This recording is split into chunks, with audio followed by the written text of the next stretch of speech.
noches, amigos. Gracias por acompañarnos en otra edición de Nada Está Dicho, la primera del 2020.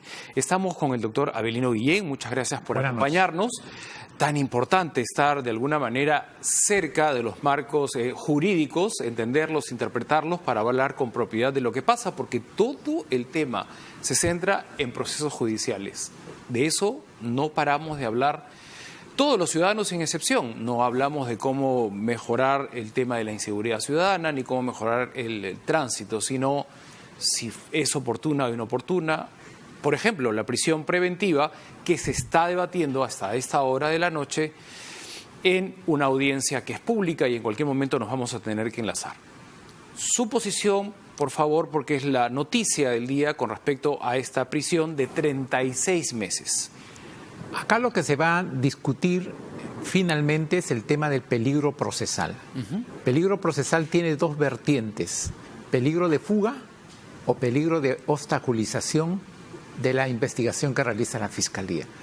Entonces, acá no se va a discutir la inocencia o culpabilidad de la señora Keiko Fujimori, sino si ella está en capacidad o no de perturbar, de obstruir la labor de investigación que realiza el Ministerio Público. Entonces, el gran debate va a ser ese. El fiscal José Domingo Pérez tiene que convencer al juez de que sí está en posibilidades de obstruir para que el juez acceda a su pedido. Claro. De alguna manera, declaraciones, por ejemplo, públicas, conocidas hasta el día de hoy, y otras informaciones que han trascendido, ¿considera usted que son finalmente elementos que lo favorecen?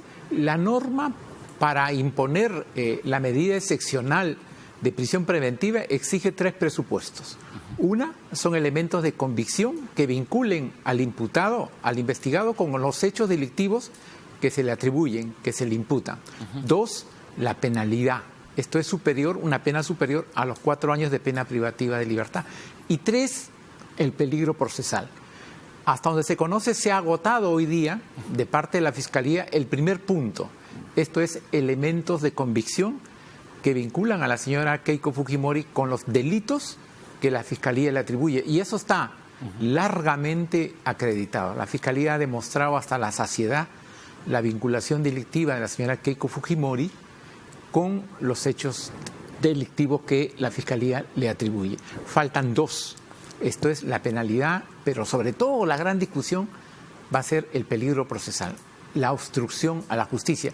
Y ahí el fiscal tiene que demostrar que la señora Keiko Fujimori dirige al interior de Fuerza Popular una estructura delictiva que amenaza, intimida a los testigos. Ha presentado una relación de aproximadamente 40 personas, falsos aportantes, cuya integridad y sobre todo tenemos que ver que no sean amenazados o intimidados y puedan declarar libremente. En consecuencia, la discusión finalmente va a ir sobre eso. Yo hubiera preferido que la Fiscalía no se agote en una discusión tan larga sobre una prisión preventiva, sino más bien encaminarse a lo que debe ser el objetivo central de todo fiscal.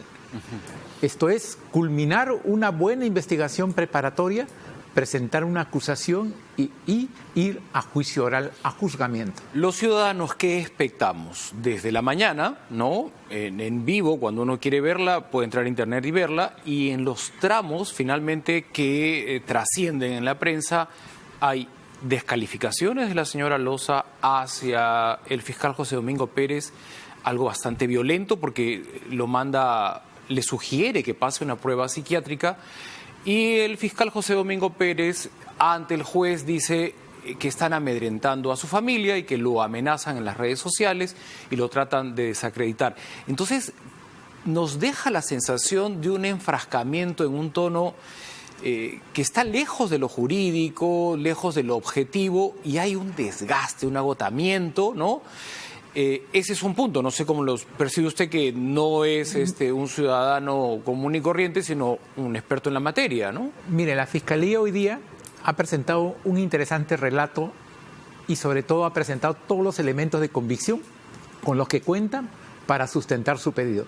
Pero sin embargo, esa no es la noticia. No. La noticia es los insultos y los permanentes entre ellos. escaramuzas, las incidencias que se plantean durante el desarrollo de la audiencia. El fiscal José Domingo Pérez no puede caer en la provocación de la defensa. La señora Loza, ante la ausencia de argumentos... Fue muy fuerte lo de la evaluación psiquiátrica, ¿no? Eso, por ejemplo, en mi concepto debió merecer un llamado de atención de parte del juez y no exhibirse y decir como los fiscales y los jueces antes de ser nombrados pasan por evaluaciones psicológicas y yo por consecuencia por ello no me voy a pronunciar. Lo cierto es que la Fiscalía no puede entrar a ese tipo de discusiones. La Fiscalía tiene que mantener una teoría del caso, tiene que mantener un plan de trabajo y no involucrarse en este tipo de discusiones con una señora abogada que no va a llevar a nada. Más bien la Fiscalía ahí se debilita, porque su tesis, su estrategia pasa desapercibida y no es captada por la ciudadanía y también probablemente por el juez.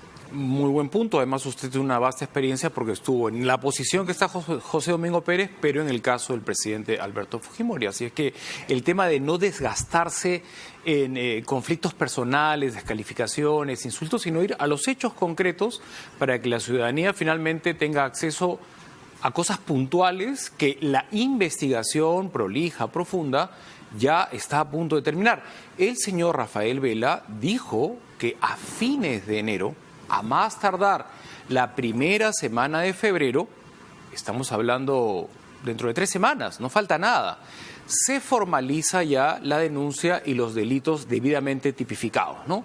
Los trascendidos hablan de organización criminal, evasión tributaria, enriquecimiento ilícito.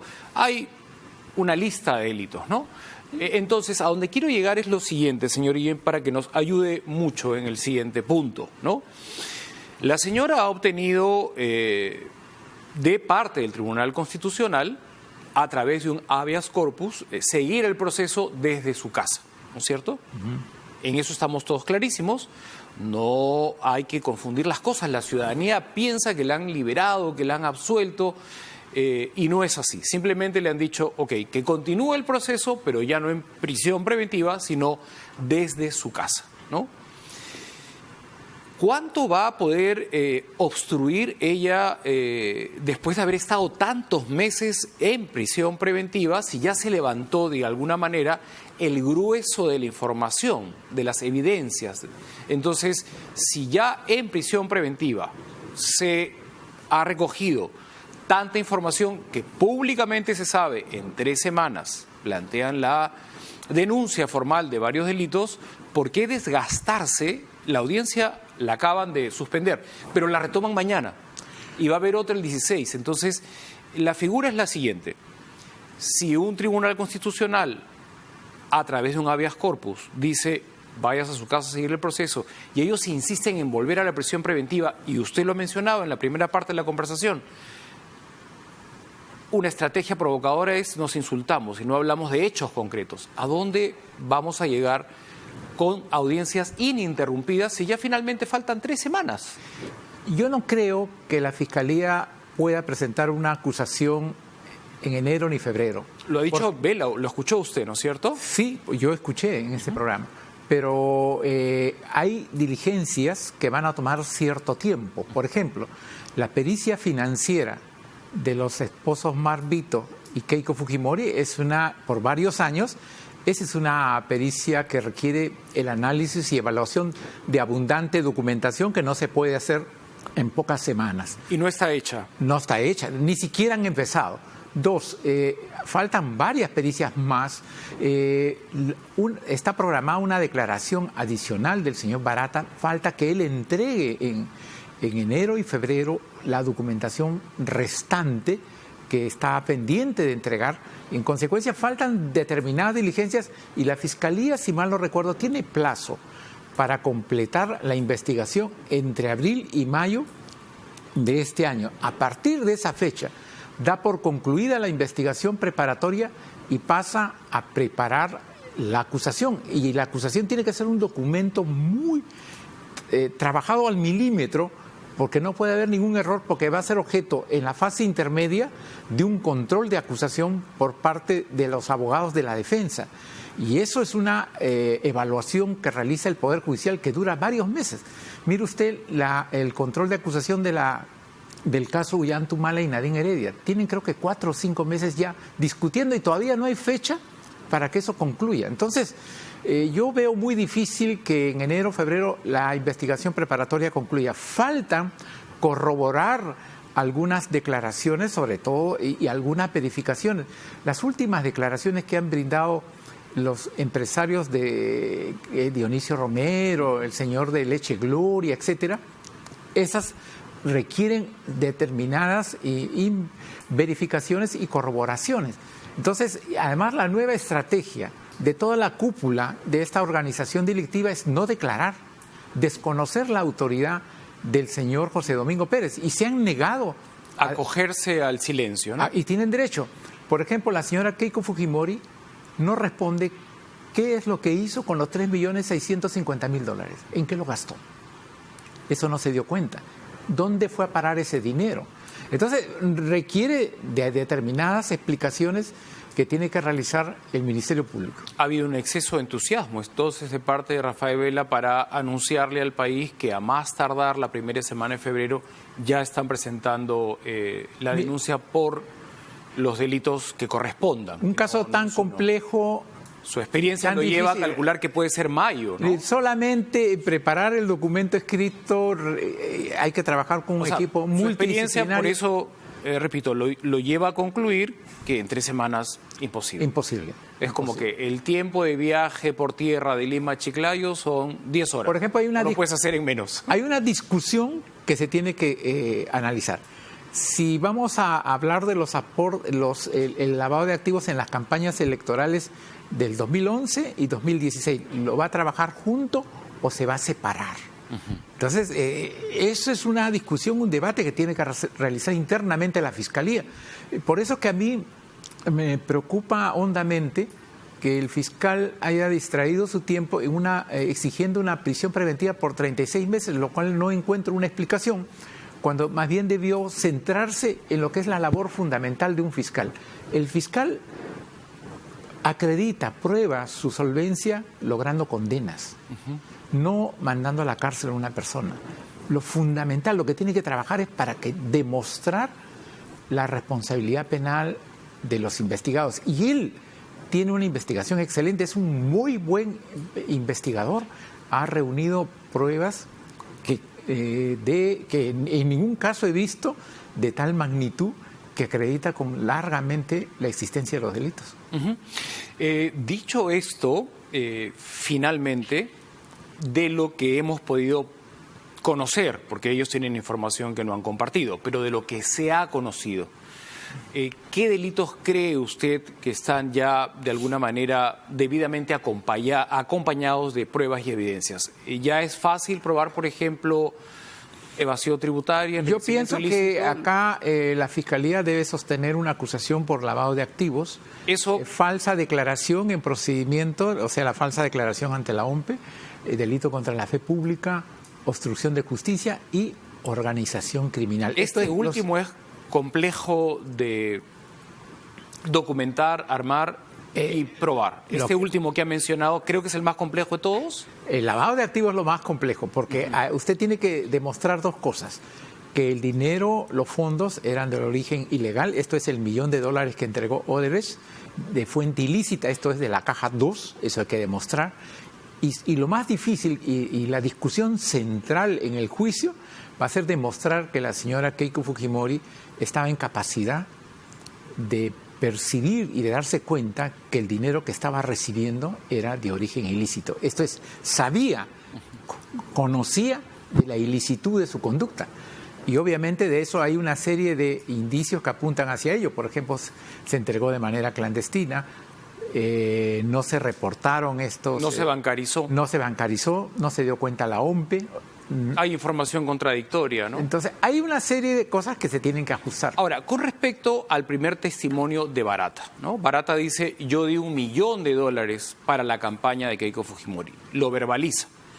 Pero hay un tramo bien complicado que ha trascendido y que ya es conocido, que Odebrecht le debe dinero al que administra los software, estos dos programas donde están las informaciones, los correos, las comunicaciones, ¿no?